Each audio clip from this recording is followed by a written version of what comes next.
Bonjour à tous. எல்லாருக்கும் வணக்கம்.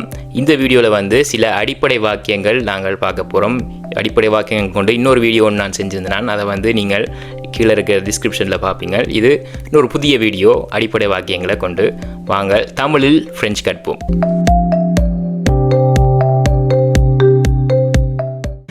எனக்கு புரிகிறது என்று எனக்கு விளங்குகிறது என்று சொல்கிறதுக்கு வந்து நாங்கள் ஃப்ரெஞ்சில் je comprends என்று சொல்லுவோம்.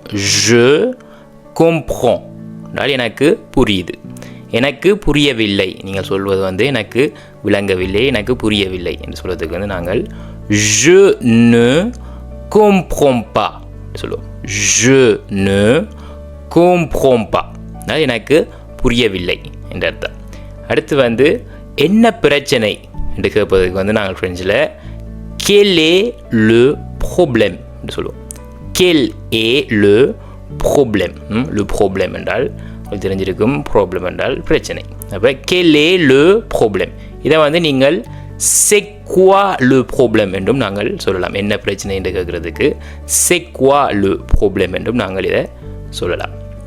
அடுத்து வந்து இப்போ எல்லாருக்கும் ஒரு முக்கியமான ஒரு பிரச்சனை என்றால் நேரக்குறைவு. அப்போ எனக்கு நேரம் இல்லை என்று சொல்கிறதுக்கு வந்து நாங்கள் ஃப்ரெஞ்சில் je n'ai pas le temps என்று சொல்லலாம். je n'ai pas le temps என்றால் எனக்கு நேரம் இல்லை. நான் உடன்படுகிறேன் என்று சொல்கிறதுக்கு நீங்கள் சொல்கிற விஷயத்தை வந்து நான் உடன்படுகிறேன், நான் வந்து சம்மதிக்கிறேன் என்று சொல்கிறதுக்கு வந்து நாங்கள் ஃப்ரெஞ்சில் je suis d'accord என்று சொல்லுவோம். je suis d'accord. ஆங்கிலத்தில் I agree என்று சொல்கிற மாதிரி je suis d'accord என்று சொல்லலாம். நான் நாளைக்கு இங்கே இருப்பேன். இல்லை நீங்கள் ஒரு வேலை இடத்துக்கு போகிறீங்க, நீங்கள் வந்து நாளைக்கு நான் இந்த இடத்துல இருப்பேன் என்று சொல்கிறதுக்கு வந்து நாங்கள் ஃப்ரெஞ்சில் je serai là demain. je serai là demain. demain என்றால் நாளை என்ற அர்த்தம். அப்போ je serai là demain என்றால் வந்து ஆங்கிலத்தில் சொல்ல போகிறீங்க என்றால் I will be there tomorrow. je serai là demain. நான் புறப்பட வேண்டும்.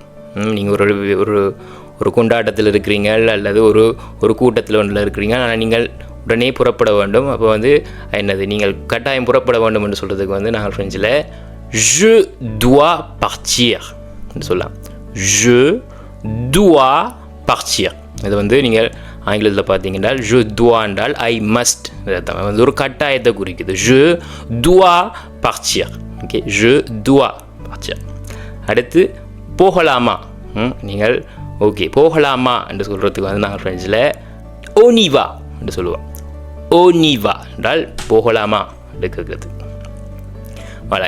என்னுடைய இந்த வீடியோக்கள் மற்றும் இந்த பாடங்கள் வந்து உங்களுக்கு விளங்கணுமென்றால் நீங்கள் என்ன கவனித்து கேட்க வேண்டும். நான் சொல்கிற பாடங்களை நீங்கள் கவனித்து கேட்டால் தான் நீங்கள் வந்து அதை புரிந்து கொள்ள முடியும். அதையும் வந்து நீங்கள் படித்து பிறகு நீங்கள் அதை பயன்படுத்த முடியும். அப்போ அதுக்கு வந்து நீங்கள் என்ன செய்யணும், நன்றாக கேட்க வேண்டும். அப்போ நன்றாக கேளுங்கள் என்று சொல்கிறது வந்து நாங்கள் ஃப்ரெஞ்சில் écoutez bien என்று சொல்லுவோம். écoutez bien. merci à tous. கடைசி மட்டும் வீடியோ பார்த்ததுக்கு. இன்னொரு வீடியோவில் இதை மாதிரி ஒரு அடிப்படை வாக்கியங்கள், அடிப்படை சொற்கள் மற்றும் பிரெஞ்சு மொழியை கற்றுவதற்கான ஏதோ ஒரு வழியில் நான் வந்து உங்களை சந்திக்கிறேன். அது வரையும் தீபக் என்னுடைய பெயர். ஒன்று சொல்ல மறந்துட்டேன். என்னென்னா வந்து நான் ஒவ்வொரு திங்கட்கிழமையும் ஒரு ஃப்ரெஞ்சு பாடத்தை வந்து இலவசமாக உங்களுடைய இமெயிலுக்கு நான் அனுப்புகிறேன். இப்போ கிட்டத்தட்ட ஒரு 2000 பேருக்கு மேலே வந்து என்னோடய இமெயிலை வந்து ஒவ்வொரு திங்கட்கிழமையும் வாசிக்கிறார்கள். அப்போ வந்து நீங்களும் அதை வாசிக்கணும் என்றால், ஃப்ரெஞ்சு பாடத்தை ஒன்று நீங்கள் இலவசமாக பெறணும் என்றால் கீழே இருக்கிற அந்த டிஸ்கிரிப்ஷன் பாக்ஸில் என்னோட ஒரு லிங்க் ஒன்று கொடுத்துருப்பேன். அது மூலம் நீங்கள் கனெக்ட் பண்ணி உங்களுடைய இமெயில் அட்ரஸை கொடுத்தீங்கன்னா காணும். அவ்வளோதான். உங்களுக்கு ஒவ்வொரு திங்கட்கிழமையும் ஒரு ஃப்ரெஞ்சு பாடத்தை நான் அனுப்புவேன். நன்றி.